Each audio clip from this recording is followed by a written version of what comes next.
sore ya buat teman-teman semuanya. Ini hari ini banyak ini yang bertanya kepada saya, Bang.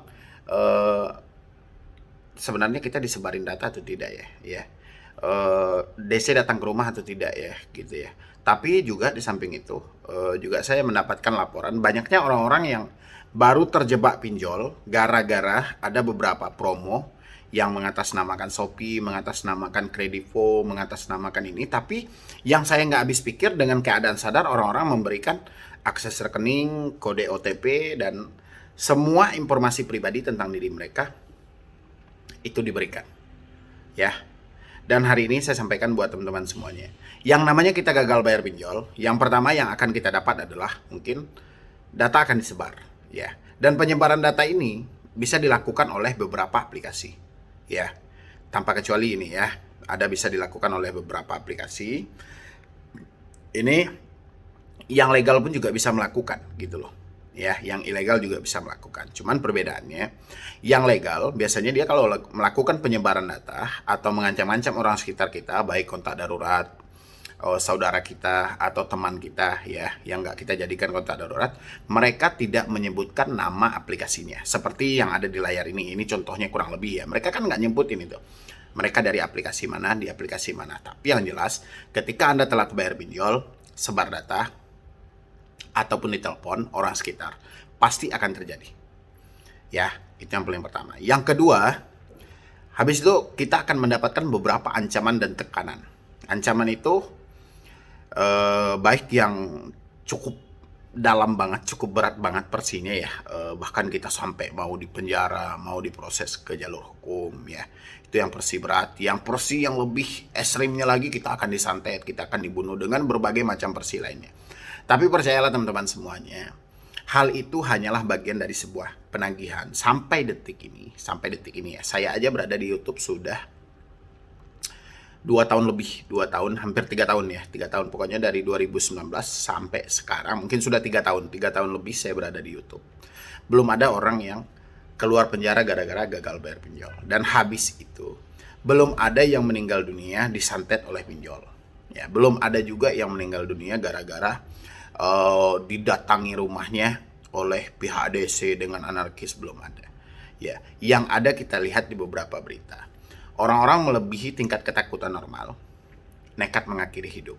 Ya, saking paniknya. Itu kita lihat itu di berita-berita TV. Ya, dan ini perlu dikendalikan. Ya, ini terjadi akibat apa? Akibat sebuah kementokan yang terjadi dalam diri kita. Ya, ini terjadinya karena kita itu selalu berpikir yang di luar batas kemampuan yang ada. Ya, misalnya ini belum terjadi, ini belum tentu terjadi, tapi kita sudah memikirkan hal itu. Contoh, si Desi bilangin, Anda kalau tidak bayar, Anda akan kami tuntut nih ke jalur hukum. Tapi dalam pemikiran kita, kita malah membayangkan kita sudah berada di sebuah ruangan 4x4 aja, tapi dengan kerangka besi gitu loh. Berarti kita sudah berada di sel. Ya, atau kita sudah berada di dalam ruangan persidangan menghadapi 3 hakim, 1 panitera, dan 1 jasa penuntut umum, dan berbagai macam persi lah bayangan kita. Padahal hal itu semuanya adalah bagian asumsi kita aja, imajinasi kita aja yang sedang berjalan, yang sedang memikirkan sesuatu yang jelas-jelas itu tidak ada. Ya, jadi buat teman-teman semuanya, kalau masih bertanya kepada saya, Bang, apakah kita gagal bayar pinjol sebar data? Pasti. Ya. Apakah mereka akan mengancam-ancam kita? Pasti. Apa resiko berat di luar dari ini, Bang? Resikonya cuma 1, BI checking. Kenapa DC melontarkan hal-hal seperti ini, Bang? Kayak sebar data, kayak menakut-nakuti kita? Karena jawabannya, itu semua adalah kesempatan dari Anda semuanya. Anda yang memberikan ruang kesempatan untuk debt collector itu melontarkan kata-kata yang seperti itu.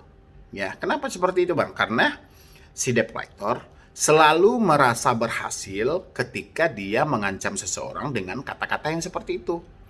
Ya, contoh, DC bilangin, Anda kalau nggak bayar, kami sebarkan data. Habis itu Anda berlomba-lomba gali lubang, melakukan pembayaran. Di satu sisi, DC berhasil ini. Oh, berarti ancaman kita berhasil, dia akan catat. Dan kemungkinan besar ancaman itu juga akan dilakukan kepada orang berikutnya dengan pola dan porsi yang sama. Ya, tapi kalau Anda tidak melakukan gali lubang di posisi ini, tidak melakukan perpanjangan di posisi ini, DC akan pindah ke pola yang lain. Ya, jadi semua ancaman dari debt collector itu kita sebenarnya yang memberikan ruangnya. Bagaimana supaya kita tidak memberikan ruangnya, Bang? Jangan takut dan jangan pernah stres. Kalau misalnya ada yang ngancam, kami akan datang ke rumah, kami akan begini ke rumah Anda, ke kantor Anda cukup sampaikan, ya sudah.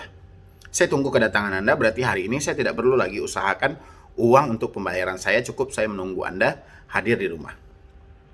Ya, jadi jangan melulu kita takuti tentang pakai ini sebar data, pakai ini resikonya Bang, ini apa yang akan terjadi Bang, jangan lagi ya. Yang jelas sesuai dengan aturan yang berlaku, wajib menagih 90 hari, lewat dari 90 hari nama akan dimasukkan ke dalam BI checking atau blacklist, cukup itu aja ya. Dan yang paling saya ingatin hari-hari ini ya, kira-kira ini banyaknya modus-modus penipuan seperti kita mendapatkan giveaway, kita mendapatkan hadiah, kita mendapatkan bonus dengan iming-imingan nanti kita mereka saking pintarnya ngomong lah ya. Akhirnya dia bujuk rayu kita untuk download aplikasi ini, Jadi harus hati-hati dan harus waspada. Sangat penting ini buat teman-teman semuanya. Jadi jangan dianggap sepele karena memang kemarin pun juga admin saya bilang tolonglah ini diangkat dulu tema yang seperti ini karena ini banyak banget nih modus-modus orang-orang yang terjebak, orang-orang yang menjadi korban penipuan di balik ini. Ini sebenarnya cuman Anda aja sih, dari dulu kan juga banyak seperti itu. Contoh kayak mama minta pulsa, habis itu ada yang nelpon katanya anak kita sedang di penjara, habis itu minta uang. Ini kan modusnya hampir sama, cuman orang-orang ini lebih ke agak diperhalus, kita dapat hadiah lah, kita dapat ini. Walaupun Anda bilang, Bang dia bisa hafal banget Bang nama saya ini segala macam. Sebenarnya bukan hafal, cuman karena ada satu trik kepintaran mereka dalam berkomunikasi sehingga lupa. Padahal misalnya nih, halo selamat siang, apakah benar dengan ibu ini? Ya, misalnya yang mereka sebutin itu bukan nama Anda, terus Anda bilang, bukan, ini saya dengan nama ini. Ya, habis itu mereka ajak lagi Anda ngomong sampai Anda lupa bahwa Anda telah menyebutkan nama lengkap Anda. Ya, dan di situ Anda terkadang, wah dia bisa tahu nama lengkap saya, berarti ini asli nih. Ya, kayak gitu. Jadi modus-modusnya itu memang dari segi berbicara, jadi hampir kayak hipnotis dalam komunikasi. Sehingga dalam keadaan sadar pun orang-orang memberikan kode OTP. OTP itu sangat penting loh. Ya, habis itu Anda download aplikasi pinjol. Ya, banyak itu orang-orang yang diimingkan hadiah akhirnya malah terjebak dalam pinjaman online.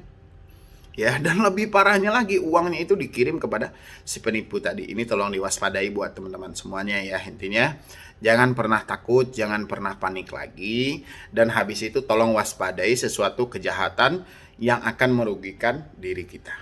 Ya. Mungkin dari saya cuma itu aja. Mudah-mudahan ini sangat membantu buat teman-teman semuanya. Dan sekian dulu dari saya, Medi Broni. Wassalam.